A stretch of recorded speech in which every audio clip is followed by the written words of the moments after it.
Quels sont les droits d'un musicien?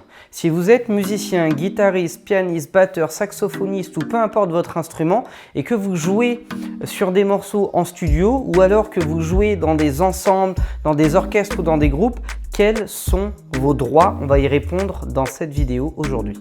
Bonjour à tous, bienvenue dans cette vidéo. Je m'appelle Tariq, je suis producteur, éditeur et artiste à succès, plusieurs fois certifié disque d'or et de platine.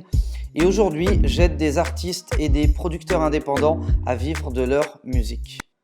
Alors le premier droit fondamental, sacré que vous avez tous, c'est le droit d'être payé. Tout travail mérite salaire. Quand vous participez à un enregistrement ou à un live que vous avez répété pour assurer que vous avez fait une prestation qui a été retenue puisque c'était une prestation de qualité, vous avez le droit d'être payé. Donc n'ayez pas honte de demander une rémunération, n'ayez pas honte d'insister quand vous sentez que c'est un peu flou et que c'est compliqué. N'hésitez surtout pas à clarifier les choses dès le départ avant même de commencer à travailler. Tout travail mérite salaire. Vous vous doutez bien qu'un artiste ou qu'un producteur qui fait appel à vos services, il sait pourquoi. Il a déjà une vision derrière, un potentiel de développement sur son projet, sur sa carrière. Donc en tant que musicien, votre premier droit le plus sacré, c'est de percevoir une rémunération à chaque fois que vous allez faire une intervention. Le deuxième droit que vous avez, c'est ce qu'on appelle un droit voisin, un droit d'interprète. À chaque fois que vous allez jouer une guitare, une batterie, une basse, un piano ou quoi que ce soit en studio, même si vous n'êtes pas rémunéré, donc même si vous jouez à titre gracieux pour l'album d'un pote ou pour l'album d'une copine ou machin ou autre, eh bien vous avez le droit de percevoir des droits voisins qu'on va appeler des droits d'interprète. Ces droits d'interprète là, ils vous seront reversés, donc ils sont d'abord récupérés par l'ASPRE, puis distribués à l'ADAMI et à l'ASPEDIDAM et ils vous seront reversés si vous décidez d'adhérer à l'ADAMI ou à l'ASPEDIDAM. Et moi, ce que je vous conseille, c'est d'adhérer aux deux, puisque j'ai remarqué que l'ADAMI percevait une première forme de droit et l'ASPEDIDAM une seconde forme. Maintenant, c'est vrai qu'en qualité de musicien d'accompagnement, musicien d'orchestre ou de live, le gros de vos droits, l'essentiel, si ce n'est la totalité, vous allez le percevoir directement de l'ASPEDIDAM. Troisième forme de droit que vous allez pouvoir récupérer, ce sont des droits d'auteur.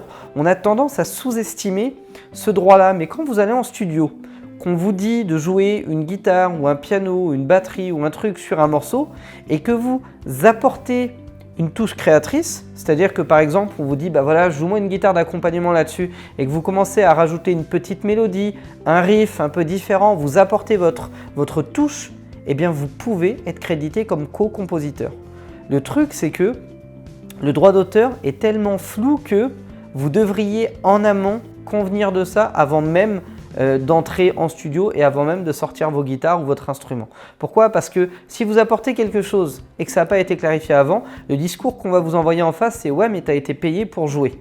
Point. » Bah ouais, mais j'ai créé quelque chose. Si tu m'avais dit « joue la la la » et que je t'avais joué la la la, aucun souci.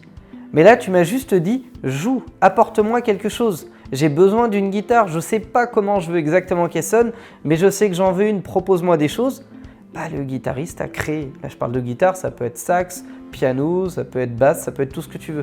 Donc, dès lors qu'il y a une création, bah, tu as la possibilité de prendre des parts en droit d'auteur sur le titre. C'est vrai que dans la pratique, ça n'arrive pas souvent. Les musiciens, malheureusement, les gars, j'ai énormément de respect pour vous, vous êtes considérés comme les sous-fifres de l'industrie et c'est pas bien. C'est pas bien parce que c'est vous qui portez cette industrie. S'il n'y avait pas de musiciens, il n'y aurait pas de musique, que ce soit clair. S'il n'y avait pas de musiciens, il n'y aurait pas de musique. Et malheureusement, on a tendance à mettre en lumière l'artiste-interprète alors que, encore une fois, sans bande musicale, il n'y aurait pas de musique. Donc quand vous apportez une création quelque part, vous devriez pouvoir percevoir des points de co-compositeur.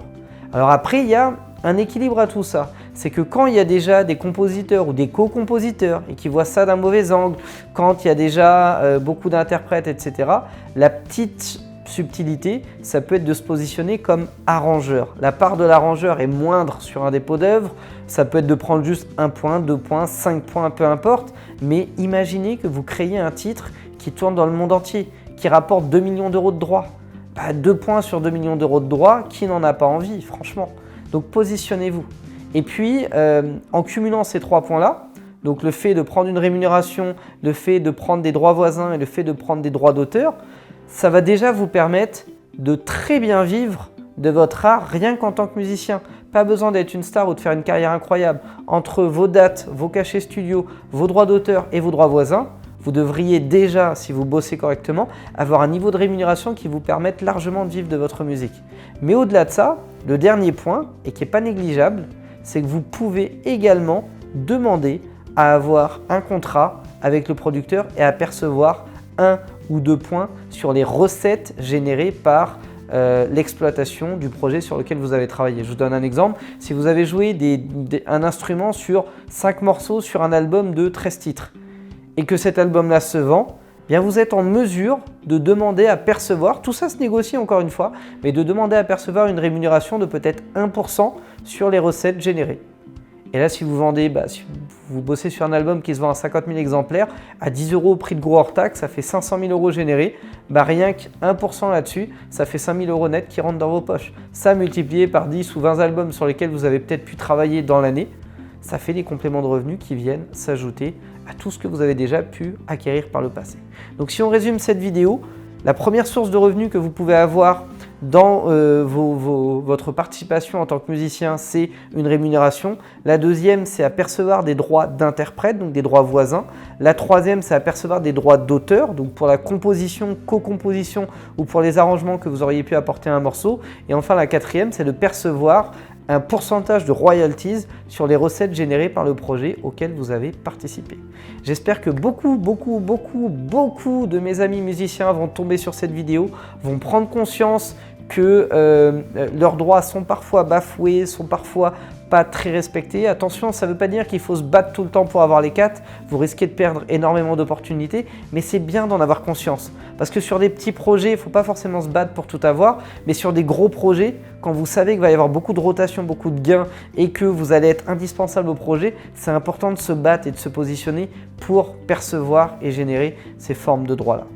Merci d'avoir été attentif à cette vidéo, j'espère que ça vous aura appris des choses. Si c'est le cas, lâchez-moi un gros like, abonnez-vous à la chaîne YouTube Producteur à Succès. Et si jamais vous souhaitez aller plus loin, mieux comprendre vos droits, mieux comprendre l'industrie musicale, mieux vous positionner pour générer plus de gains avec votre musique et vivre plus confortablement de votre art, je vous propose de cliquer sur le lien dans la description pour accéder à une formation en ligne avec moi totalement gratuite qui dure entre 1 heure et 1 heure et quart. Vous avez plusieurs dates dans les jours qui viennent, plusieurs créneaux horaires également.